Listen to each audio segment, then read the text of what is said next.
Hello friends, welcome to my channel. இன்றைக்கி நம்ம வீடியோவில் ஒரு கப் அவலும் பாசிப்பருப்பும் வச்சு ரொம்பவே சுவையான ஆரோக்கியமான ரெசிபி தாங்க பார்க்க போகிறோம். குழந்தைகள்லேருந்து பெரியவங்க முடிக்கும் விரும்பி சாப்பிட்ற சுவையில் அட்டகாசமாக இருக்குங்க. டக்குன்னு ஒரு 20லேருந்து 25 நிமிஷத்துக்குள்ளே செஞ்சிடலாம். வாங்க எப்படி பண்ணுறதுன்னு நம்ம வீடியோக்குள்ளே போய் பார்க்கலாம். ஸ்டவ்வில் ஒரு பேன் வச்சுருக்கீங்க. பேன் நல்லா சூடானதுக்கப்புறமா அதில் ஒரு கப் அளவுக்கு அவல் சேர்த்துக்கலாம். நான் இன்றைக்கி வெள்ளை அவல் எடுத்திருக்கேன். நீங்கள் சிகப்பு அவலும் சேர்த்துக்கலாம். இன்றைக்கி நான் மெலிசான அவல் தாங்க எடுத்திருக்கேன். நீங்கள் தடவனான அவலும் எடுத்துக்கலாம். இதை சேர்த்துட்டு ஒரு 5 நிமிஷம் மீடியம் ஃப்ளேமில் வச்சு நல்லா வறுத்து எடுத்துக்கலாங்க. அவள் லைட்டாக செவந்து வறுபட்ட மணம் வரணும். அந்தளவுக்கு நல்லா வறுத்து எடுத்துக்கணும். இப்போ பாருங்கள், லைட்டாக செவந்திருக்கு. நம்ம எடுத்து அழுத்தும் போது நல்லா பொடிஞ்சு வரணும். அந்த அளவுக்கு நல்லா வறுத்து எடுத்துக்கலாம். மீடியம் ஃப்ளேமில் வச்சு வறுத்து எடுத்துக்கோங்க. கருகிடக்கூடாது. இந்த அளவுக்கு நல்லா வறுபட்டதுக்கப்புறமா இது ஒரு பிளேட்டில் மாற்றி ஆற வச்சு எடுத்துக்கலாங்க. அடுத்ததான் அதே பேனில் எந்த கப்பில் அவல் எடுத்தோமோ அதே கப்பில் அரை கப் அளவுக்கு பாசிப்பருப்பு எடுத்துருக்கிறேன். பாசிப்பருப்பு பேனில் சேர்த்துட்டு ஒரு 5 நிமிஷத்துக்கிட்ட மீடியம் ஃப்ளேமில் வச்சு இந்த பாசிப்பருப்பு நல்லா செவந்து வறுபட்ட மணம் வரணும். துளி கூட பச்சை மணம் இல்லாமல் வறுத்து எடுத்துக்கணுங்க.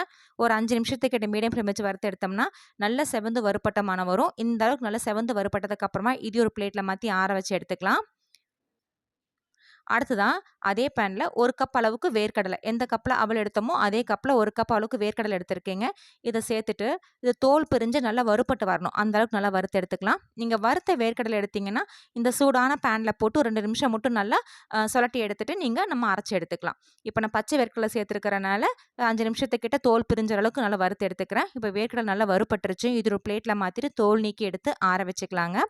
அடுத்ததான் அவல் எடுத்த அதே கப்பில் அரை கப் அளவுக்கு துருவன தேங்காய் சேர்த்துருக்குறேங்க. நல்லா ஃப்ரெஷ்ஷான தேங்காயை சேர்த்துக்கோங்க. சேர்த்துட்டு ஒரு 2லேருந்து 3 நிமிஷம் மீடியம் ஃப்ளேமில் வச்சு நல்லா கை விடாமல் வறுத்து எடுத்தோம்னா இந்த டெசிகேட்டட் கோகனட் மாதிரி நல்லா உதிரி உதிரியாக வரணுங்க. அந்தளவுக்கு நல்லா வறுத்து எடுத்துக்கணும். தேங்காயில் இருக்கிற ஈரப்பதம் சுத்தமாக போய் நல்லா உதிரி உதிரியாக வர அளவுக்கு வறுத்து எடுத்துக்கோங்க. அப்போ நம்ம ஒரு வாரத்துக்கிட்ட ஸ்டோர் பண்ணிக்கலாங்க. சீக்கிரம் கெட்டு போகாது. இப்படி எடுத்து உதுத்தும் போது நல்லா உதிரி உதிரியாக வரணும். இந்த அளவுக்கு நல்லா வறுத்து எடுத்துக்கலாங்க. இப்போ இது ஒரு பிளேட்டில் மாற்றி ஆற வச்சு எடுத்துக்கலாம். அடுத்தது ஒரு மிக்சர் ஜார் எடுத்துருக்கீங்க. மிக்சர் ஜார் ஈரம் இல்லாமல் இருக்கட்டும். இதில் நம்ம ஏற்கனவே வறுத்து வச்சுருந்த அவல் நல்லா சூடு ஆறுனதுக்கப்புறமா சேர்த்துக்கலாங்க. சேர்த்துட்டு உங்கள் விருப்பத்துக்கு தகுந்த மாதிரி நல்லா ஃபைன் பவுடராகவோ இல்லை கொரகொரப்பாவோ பொடிச்சு எடுத்துக்கோங்க. சாப்பிடும்போது அங்கங்கே கறக்குன்னு தட்டுப்படணும் அப்படின்னா நீங்கள் கொரகொரன்னு பொடிச்சு எடுத்துக்கோங்க. நல்லா நைஸாக இருக்கணும் அப்படின்னா நீங்கள் நல்லா ஃபைன் பவுடராக பொடிச்சு எடுத்துக்கோங்க. நான் இன்றைக்கி ரொம்ப நைஸாக இல்லாமல் கொரகொரப்பும் இல்லாமல் நடுத்தரமாக பொடிச்சு எடுத்துருக்கிறேன். இது ஒரு பிளேட்டில் மாற்றி எடுத்து வச்சுக்கலாம். அடுத்தது அதே பேனில் நம்ம வறுத்து தோல் நீக்கி எடுத்து வச்சுருந்த வேர்க்கடலை சேர்த்துக்கலாங்க. எல்லா பொருளுமே தனித்தனியாக அரைச்சிடுங்க. ஒன்றா சேர்த்துட்டு அரைச்சிட வேண்டாம். தனித்தனியாக தான் அரைச்செடுக்கணும். இப்போ இந்த வேர்க்கடலையும் பல்ஸ் மோடில் கொரகொரன்னு பொடிச்சு எடுக்கணும். ரொம்ப நைஸாக அடிச்சிடக்கூடாது. பல்ஸ் மோட் 2 டைம் அடிச்சிங்கன்னா போதும். கொரகொரப்பாக இருக்கும். சாப்பிடும்போது வேர்க்கடலை அங்கங்கே தட்டுப்படுற மாதிரி இருந்தால் நல்லா சுவையாக இருக்குங்க. இப்போ நான் காமிச்சிருக்க மாதிரி இந்த மாதிரி நல்லா கொரகொரன்னு 1க்கு 2 பொடிச்சு எடுத்துக்கோங்க. இதையும் ஒரு பிளேட்டில் மாற்றி எடுத்து வச்சிடலாம். அடுத்ததான் அதே மிக்சர் ஜாரில் நம்ம ஏற்கனவே வறுத்து ஆற வச்சுருந்த பாசிப்பருப்பும் சேர்த்துக்கலாங்க. பாசிப்பருப்பை நல்லா ஃபைன் பவுடராக அரைச்சி எடுத்துக்கணும். நம்ம இந்த பாசிப்பருப்பு லட்டுக்கு அரைப்போம் இல்லைங்களா, நல்லா மையாக அரைப்போம். கொஞ்சம் கூட திப்பியாக இல்லாமல் மையாக அரைப்போம் இல்லைங்களா, அந்த மாதிரி நல்லா ஃபைன் பவுடராக அரைச்சி எடுத்துக்கணும். இப்போ இதையும் ஒரு பிளேட்டில் மாற்றி எடுத்து வச்சிடலாங்க.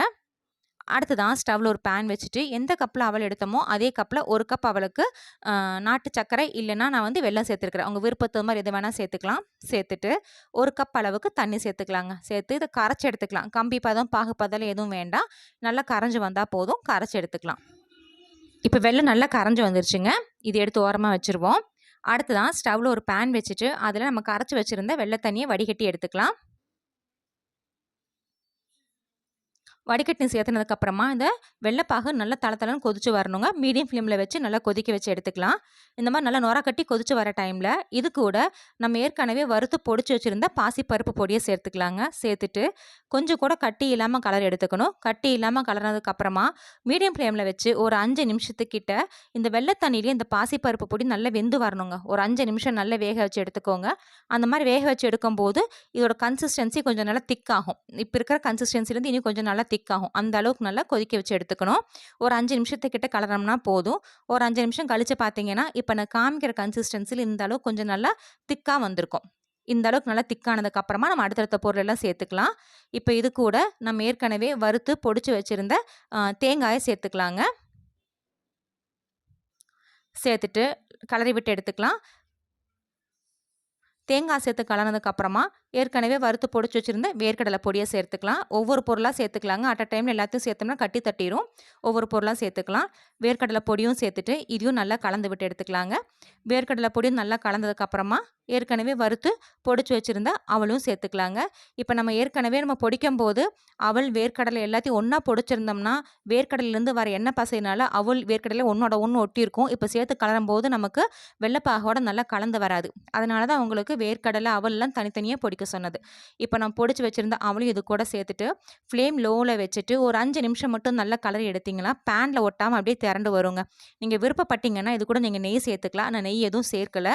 5 நிமிஷம் மட்டும் நல்லா லோ ஃப்ளேமில் வச்சு கலருங்க. நல்லா பேனில் ஒட்டாமல் திரண்டு வரும். இப்போ ஒரு 5 நிமிஷம் கழிச்சு பாருங்கள். இந்த மாதிரி நல்லா பேனில் ஒட்டாமல் திரண்டு வருது இல்லைங்களா? இது நம்ம கரெக்டான பக்குவம். இந்த அளவுக்கு நல்லா கலரி எடுத்ததுக்கப்புறமா இது கூட நெய்யில் வறுத்த முந்திரி பருப்பு சேர்த்துக்கிறேங்க. உங்கள் விருப்பத்துக்கு தகுந்த மாதிரி நெய்யில் வறுத்த பாதாம் முந்திரி எது வேணால் சேர்த்துக்கலாம். எனக்கு நெய்யில் வறுத்த முந்திரி சேர்த்துட்டு இது ஒரு டைம் லைட்டாக கலரி விட்டு எடுத்துக்கலாம். நல்லா கலர்னதுக்கப்புறமா உங்கள் விருப்பத்துக்கு தகுந்த மாதிரி நீங்கள் இது உருண்டைகளாவோ இல்லை ஒரு கேக் மேக்கர் இருந்துச்சுன்னா அதில் சேர்த்துட்டு சின்ன சின்ன பர்ஃபி மாதிரியோ நீங்கள் செஞ்சு எடுத்துக்கலாம். இன்றைக்கி நான் லட்டு மாதிரி தான் பிடிக்க போகிறேன். அதில் அது நல்லா கலர்னதுக்கப்புறமா கொஞ்சம் சூடு ஆறுற முடிக்க வெயிட் பண்ணலாங்க. சூடு ஆறுனதுக்கப்புறமா நம்ம விருப்பத்தை அந்த மாதிரி லட்டுகளாக பிடிச்சு எடுத்துக்கலாம். நீங்கள் இதை பர்ஃபி ஷேப்லையும் செஞ்சு கொடுக்கலாம். குழந்தைங்க விரும்பி சாப்பிடுவாங்க. இது உங்கள் விருப்பத்துக்கு தகுந்த மாதிரி சின்ன சின்ன உருண்டைகளாக பிடிச்சு கொடுத்தீங்கன்னா சூப்பரான சுவையான ஹெல்த்தியான லட்டு ரெடி. சாப்பிட்றதுக்கு அவ்வளோ டேஸ்ட்டாக இருக்குங்க. தேங்காய் சேர்த்துருக்கறனால ஒரு வாரம் முடிக்கும் ஸ்டோர் பண்ணலாம். ஃப்ரெண்ட்ஸ், நீங்களும் இந்த சூப்பரான சுவையான லட்டு ரெசிபியை ட்ரை பண்ணி பாருங்கள். ட்ரை பண்ணி பார்த்துட்டும் கமெண்ட்ஸுகளை சொல்லுங்கள். உங்களுக்கு இந்த வீடியோ பிடிச்சிருந்தா மறக்காமல் நம்ம சேனலுக்கு சப்ஸ்கிரைப் பண்ணுங்கள், லைக் பண்ணுங்கள், ஷேர் பண்ணுங்கள்.